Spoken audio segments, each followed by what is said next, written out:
Also das ist das nächste Kleidungsstück, das ist ein Tatar. Den trägt man auf den Kopf und das ist eigentlich ein Tuch, das man zu einem Dreieck faltet. Und das ganze Prinzip ist, dass man das Tuch zuerst in die Hälfte faltet, zu einem Dreieck. Die Ecken aneinander. Genau. Und dann rollt man das bis es sich ausgeht, dass man sich das angenehm über den Kopf ziehen kann. Rollt man das ganz eng zusammen. Und das trägt man auf den Kopf. Das ist wie eine Art Krone, aber das kann man, wie gesagt, aus einem ganz normalen Tuch binden. Im Minangkabauischen heißt es Tatar, im Rest von Indonesien heißt es Desta. Und wenn wir das dann eben so gefaltet haben, in Malaysia nennt man das Panjat. Wenn das dann circa reißt, dass man es über den Kopf bringt, dann legt man das einmal über den Kopf mit der Spitze nach vorne. Falls es dann noch zu groß ist, kann man es hinten noch ein bisschen aufrollen, sodass es über den Rand vom Kopf halt gut passt. Dann nimmt man die Spitze und ich helfe mir immer, damit ich es da einklemme.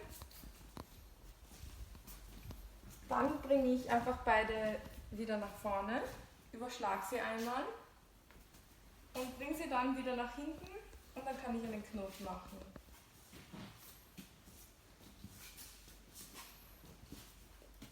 Diese Spitze, die ziehe ich dann raus, stecke sie oben rein in den Bund und dann hat man zwei so Ohren, die man dann auch noch rausziehen muss.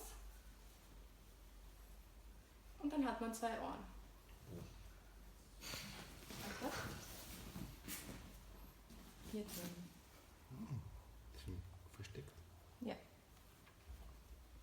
Ich muss dann das Eck so rausziehen. Beiden Seiten. Da. Bin ich hier richtig? Ja. Andere Seite? Ja. Ja.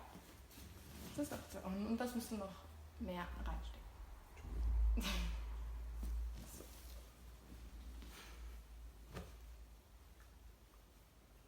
Dann fehlt das aber. Ja. Ja. Weiter vorne wahrscheinlich hier. Ja. Das kann man da wieder reinstecken.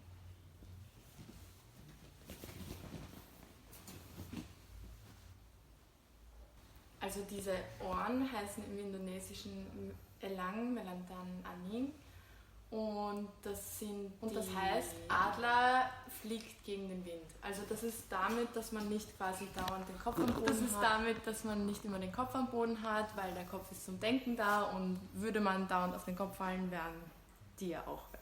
Also dafür ist es da. Abonnieren und liken nicht vergessen und die Glocke aktivieren. Wenn ihr noch Fragen habt oder Wünsche oder wenn ihr einfach was wissen wollt, dann schreibt es einfach unten in die Kommentare rein. Danke fürs Zuhören. Und zuschauen.